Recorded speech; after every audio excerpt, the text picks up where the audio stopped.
아직 폭력으로부터 자신을 보호할 능력이 부족한 아동이 믿고 의지하는 보호자로부터 피해를 입는 경우 피해 아동은 심리적으로나 육체적으로 발달 상태에 있는 미완의 아동으로서 학대에 의해 신체적 건강과 정신적 건강이 침해되면 향후 성장과 발달에 치명적인 영향을 미칠 수 있습니다. 아이들은 누구보다 행복하고 안전해야 합니다. 안녕하세요. 김성입니다. 우리는 놓치면 안 되는 중요한 시점을 두고 골든타임이라고 합니다. 아동학대 상황에서 역시 학대가 의심될 경우 아이의 미래를 구할 수 있는 이 골든타임을 지키는 것이 중요합니다. 의사 등 의료인 여러분은 아동학대 신고 의무를 부여받으신 분들인데요. 학대로 인한 멍과 골절, 화상과 같은 아동학대 징후를 누구보다 가장 가까이에서 확인할 수 있기 때문입니다. 오늘은 이와 관련해서 서울대학교 응급의학과 곽영호 교수님과 함께 이야기 나눠보겠습니다. 교수님 안녕하세요. 네, 안녕하세요. 드라마나 영화에서뿐만 아니라 실제로도 이런 상황을 본 적이 있고 치료한 적이 있습니다. 네. 그날이 어린이날이었습니다. 어린이날, 모든 어린이들이 가장 행복해야 될 어린이날이었는데 한 10살 정도 된 남자아이가 온몸에 상처를 입고 응급실에 왔어요. 근데 이제 상처가 얼굴부터 시작해서 온몸에 다 있는데 얼핏 봐도 한 번 넘어지거나 어떤 사고로 인해 다친 건 아니고 누군가에게 폭행을 당한 것 같은 그런 상처였습니다.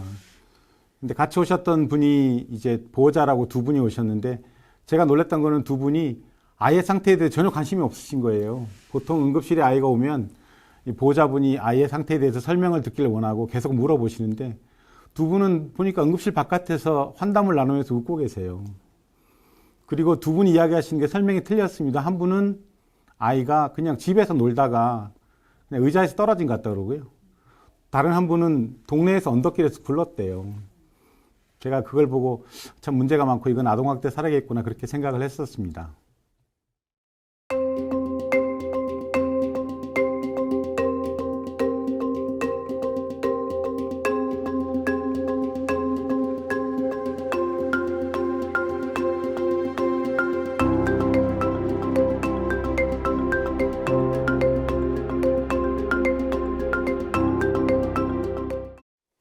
네, 학대 징후를 발견했음에도 적극적인 신고까지 가는 경우는 생각만큼 높지 않습니다. 누구보다 환자의 생명을 우선시하는 직업군이 의료인 여러분인데 무엇이 이 적극적인 신고를 못하는 이유가 될까요? 네, 여러 가지 이유가 있겠습니다. 크게 말하면 두려움 때문인데요. 첫 번째는 우리가 생각했던 것이 사실이 아닐까 봐, 그러니까 학대가 아닐까 봐 두렵고요. 두 번째는 그렇게 해서 신고를 한다고 하더라도 과연 그 아이한테 보탬이 될까? 그것이 두렵고요. 세 번째는 이제 가장 큰 두려움 중에 하나인데 신고한 이후에 내 신분이 밝혀져서 혹시 그로 인해서 보복이라든가 어떤 형사적인 소송, 민사적 문제가 휘말리지 않을까 이제 그런 두려움이 있습니다. 하지만 아동학대 신고 시에 또는 그 이후에 상황에 대해서 여러 가지 어려움이 있지만 신고 절차 관련된 요령을 습득하고 정보를 공유하는 방법을 잘 알게 되시면 이러한 어려움을 피할 수가 있습니다. 모쪼록 두려워하지 마시고 신고하는 데 앞장서 주시기 바랍니다. 네, 그렇다면 이렇게 의료진 여러분이 이런 사례를 발견했을 때 어떻게 신고를 해야 할까요? 네, 의료인은 법적인 신고 의무자로 아동학대 의심만 되어도 반드시 신고를 해야 합니다. 원칙적인 방법은 전화번호 112로 신고를 하시면 거기에서 아동학대에 관련된 자세한 안내를 받으실 수가 있고요. 신고하실 때 가장 중요하게 전달하셔야 될 내용은 그 아이를 어디서 만날 수 있는지 그 아이의 집 주소가 어떻게 보면 더 중요합니다. 많은 분들이 아이의 이름이나 성별, 입은 옷 같은 것이 중요하다고 생각하는데 실제로 담당 공무원과 경찰이 아이를 찾아가서 만나야 되거든요. 그렇기 때문에 아이를 만날 수 있는 집 주소, 아이를 지금 어디 가면 만날 수 있는지를 알려주시는 것이 가장 중요하고요. 두 번째로는 왜 아동학대로 생각하셨는지 그 이유도 설명해 주시고 만약 응급출동이 필요하다면 응급출동이 필요하다고 꼭 말씀해 주셔야 24시간 이내에 담당 공무원이나 경찰이 출동을 하게 됩니다. 그리고 마지막으로 이제 당부드릴 것은 신고하시고 나면 꼭 그 신고받으시는 수보자가 물어보세요. 혹시 뭐 부탁할 것이 없는지, 부탁할 게 없냐고 하시면 제가 권해드리고 싶은 거는 첫 번째는 본인의 신변 보장 꼭 확인해 달라고 하시고요. 신고자 신분 보장, 비밀 보장은 매우 중요합니다. 그리고 필요한 경우에는 마지막으로 부탁할 내용에 대해서 자세히 말씀하시면 되기 때문에 111 통해서 잘 신고하실 수가 있습니다. 네, 아동학대 근절을 위한 길은 참 쉽지 않아 보입니다. 어려운 상황의 아동들을 보게 되면 신고해야지 하는 마음은 누구나 가지고 계실 겁니다. 하지만 막상 현실이 됐을 때 신고의 중요한 부분조차 모르고 있는 경우가 많은데요. 어떻게 신고가 이루어져야 하는지 알아보겠습니다.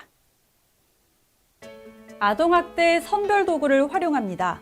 선별 도구지를 활용하기 전에 이미 학대가 의심되는 경우에는 즉시 112에 신고를 합니다.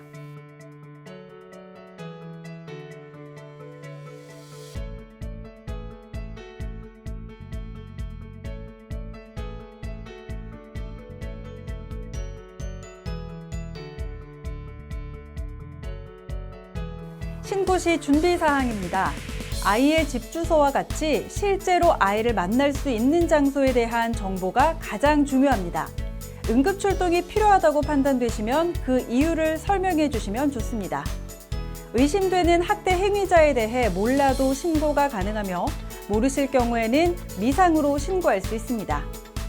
신고 전후 학대 행위자 혹은 학대 행위자의 배우자와 같은 관련인에게 의료인으로서의 신고 의무를 해명하거나 신고 예정이다 혹은 이미 신고했다라고 설명해서는 안 됩니다.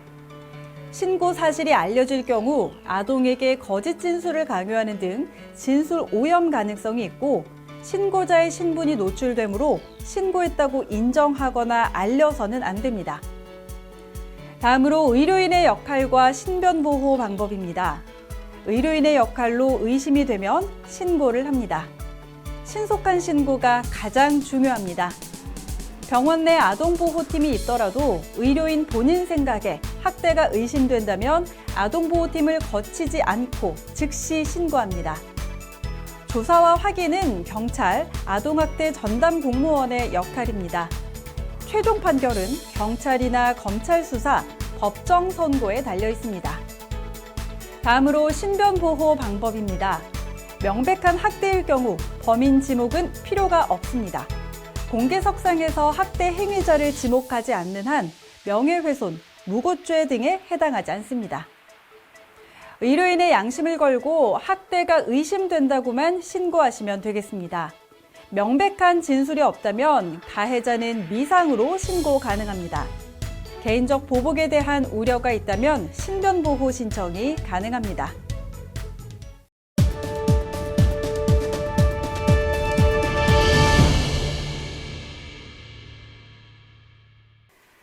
네, 당시 재판부는 유모차를 흔들거나 비행기 놀이를 하는 행위의 횟수나 방법, 그리고 강도들을 종합적으로 봤을 때 학대의 고의가 있었다라고 판단했고 그 행위로 인해서 결과적으로는 흔들린 아이 증후군이 발생한 것이다라고 판단을 했습니다.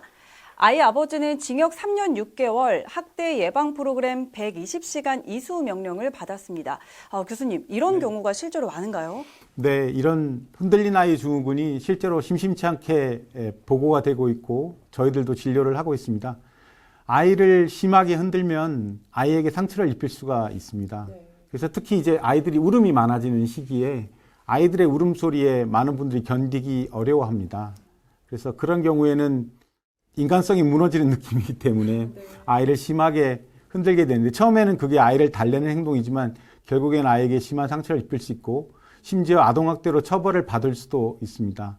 따라서 이번에 보여주셨던 사례는 흔들린 아이 증후군이 아동학대로 인정된 국내 첫 사례가 되겠습니다.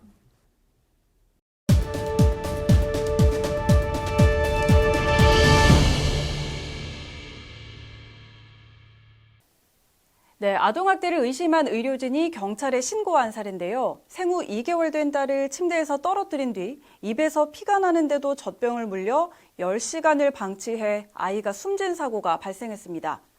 종합병원 의사로부터 몸에 상처가 난 여자아이가 사망한 채 병원에 왔다라는 학대 의심 신고를 받고 수사에 착수했습니다.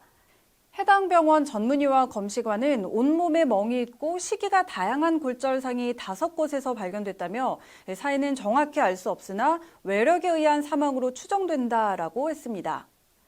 일주일에 3차례가량 딸의 머리와 배를 때리고 꼬집는 등 상습적으로 학대한 혐의가 있었고 집 주변에서 딸을 안고 걸어가다가 아스팔트 바닥에 떨어뜨려 크게 다쳤는데도 병원에 데려가지 않은 것으로 확인이 됐습니다. 당시 시양은 어깨뼈와 우측 팔이 부러졌고 머리 등 5곳에 찰과상을 입은 상태였습니다. 딸을 병원에 데려가지 않은 이유에 대해서 괜찮을 것으로 생각했다라고 말했는데요. 이에 의료진이 아동학대 신고를 하게 됐다고 합니다. 이런 사례 겪으신 적 있으신가요? 네, 안타깝지만 이런 사례를 자주 겪고 있습니다.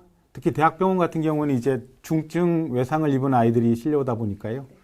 이렇게 여러 가지 학대를 동시에 받은 아이들을 진료를 하게 됩니다. 이 사례에서 보인 것처럼 아주 어린 아이들을 흔들기뿐만 아니라 쉽게 때리고 떨어뜨리고 그래서 온몸의 상처와 함께 그 상처로 의심해서 엑스레이를 찍어보면 골절이 발견되는 경우가 있고요.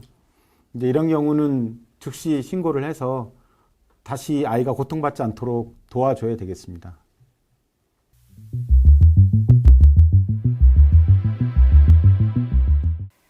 네, 이렇게 다양한 아동학대 사례를 함께 살펴봤는데요. 이런 사례를 막기 위해서 우리는 어떤 노력을 해야 할까요? 제가 강조드리고 싶은 것은 유관기관과 교류를 하셔야 될 것 같아요, 의료인들이. 그러면서 원활한 협조 체계를 만들고 지역에서 협의체를 만드셨으면 하는 바람이 있습니다. 지역에서의 협의체를 하면 경찰, 전담 공무원, 의료인, 그리고 전담 관련된 교사와 함께 모여서 이런 분들이 모두 모여서 정보 교환과 아동학대에 관한 상호 교육이 이루어졌으면 좋겠습니다. 의료인들은 아동학대가 의심만 되어도 반드시 신고하셔서 아이들의 미래를 지켜주시기 바랍니다. 의료기관의 장과 그 의료기관에 종사하는 의료인과 의료기사까지요, 모두 다 아동학대 범죄의 처벌 등에 관한 특례법 제63조에 의해서 1,000만 원 이하의 과태료를 부과할 수 있습니다. 네, 오늘 현장의 소리에 대해 들어봤는데요. 1분 1초가 위급한 아동학대 현장에서 아이를 구하기 위한 골든타임에 가장 가까이에 있는 것은 바로 의료인 여러분입니다. 학대받는 아이들에게 찾아온 신락 같은 희망, 골든타임이 소중하게 지켜질 수 있으면 좋겠습니다.